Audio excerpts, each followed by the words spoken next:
अस्सलाम वालेकुम स्टूडेंट्स, कैसे हैं आप सब। उम्मीद है आप सब खैरियत से होंगे।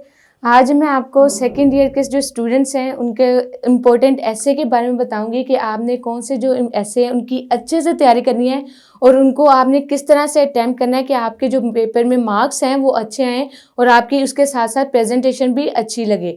मोस्टली जो स्टूडेंट्स हैं उनको ये कंसर्न होता है कि प्रेजेंटेशन अच्छी होनी चाहिए, उसके अलावा जो हम अंदर लिखते हैं वो उस पर इतना फोकस नहीं करते। जबकि फर्स्ट ईयर सेकंड ईयर दोनों जो ऐसी क्लासेस हैं, इवन 9th 10th भी, इनमें जो अंदर आपका मटेरियल जो आप प्रोवाइड करते हैं या मटेरियल जो आपने लिखा होता है पेपर के अंदर वो भी इंपॉर्टेंस रखता है। सो प्रेजेंटेशन के साथ साथ अपना जो मटेरियल है उसको भी अच्छे से प्रेजेंट किया करें ताकि जो एग्जामिनर है वो पेपर देख के ही आपको उसके मार्क्स दे। सो इम्पोर्टेंट ऐसे के बारे में डिस्कस करते हैं। इंग्लिश में जो सबसे ज़्यादा इंपॉर्टेंट आपके एसेज हैं उनमें फर्स्ट वन आ जाता है आपका माई एम इन लाइफ।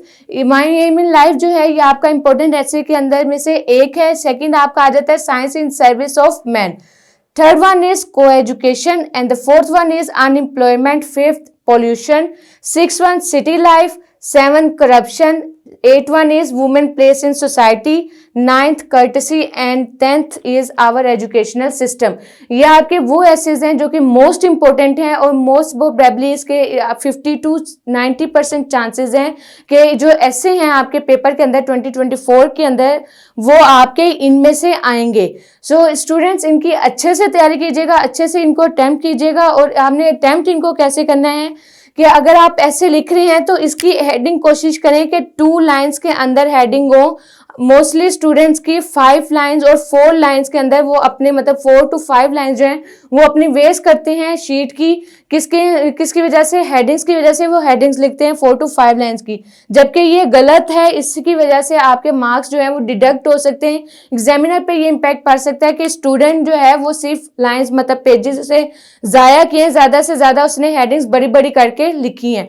ऐसे मत करें। 2 लाइन्स के अंदर अपनी हेडिंग दें अपने ऐसे की, उसके बाद स्टार्ट करें। जब आप ऐसे लिखें तो उसको एक सीक्वेंस में रखें।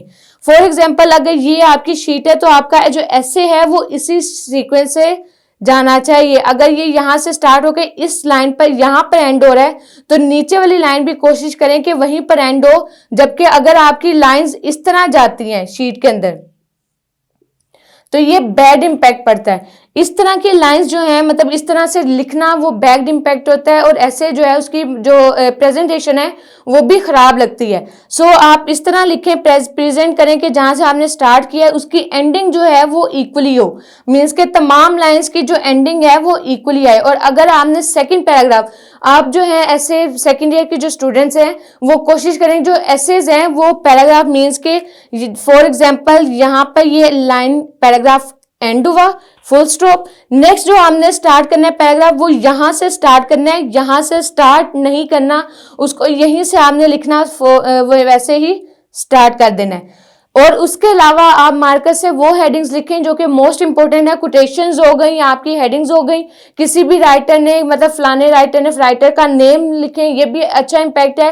मोस्टली स्टूडेंट्स को राइटर्स के नाम नहीं याद होते कि हम कोई भी कोटेशन लिख रहे हैं तो उसके राइटर्स इतने ज्यादा हैं, हम राइटर्स के नाम कैसे याद करें। एक पेज के ऊपर 10 to 15 राइटर्स के नाम लिखें, उन नाम्स को अच्छे से याद कर लें। और कोटेशंस जो हैं वो ज्यादातर इन तमाम ऐसे से रिलेटेड जो कोटेशंस हैं वो 3 से 4 कोटेशंस लाजमी याद करें जो आप ऐसे में पुट कर सकें। और अगर आप वो कोटेशन लिख रहे हैं तो वो मार्कर से हाईलाइट करके लिखें ताकि जो एग्जामिनर है उसको पढ़ वो अगर ना अंदर से पैराग्राफ जो है वो इतने गौर से नहीं भी पढ़ता तो कोटेशन पढ़ के उसको समझ आ जाए कि अच्छा ये कोटेशन जो है ये इसी ऐसे से रिलेटेड है। और नीचे उसी किसी भी राइटर का अगर आप नेम लिख भी लें तो वो भी आपका बेस्ट होगा। जरूरी नहीं कि वो राइटर जिस कोटेशन जिस राइटर ने लिखी है उसी का नाम लिखें। अगर आप वो ना भी लिखें, उस राइटर का नाम किसी और का भी लिख लें तो ये भी बेस्ट है।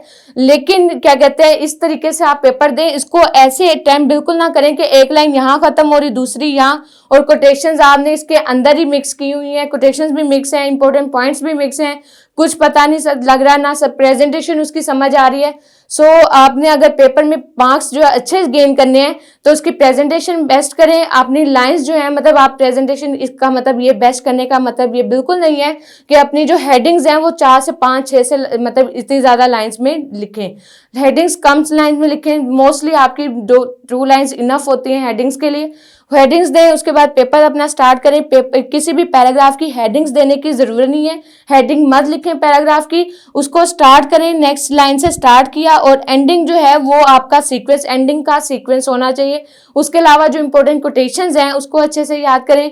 उम्मीद है कि आपका पेपर अच्छे से होगा, आप अच्छे से अटेम्प्ट करेंगे और मार्क्स भी बहुत अच्छे आएंगे। Best of luck for your papers और इन पैराग्राफ्स को, एसेस को अच्छे से याद कीजिएगा। फिर मुलाकात होगी, तब तक के लिए अपना बहुत सारा ख्याल रखें। अल्लाह हाफिज़।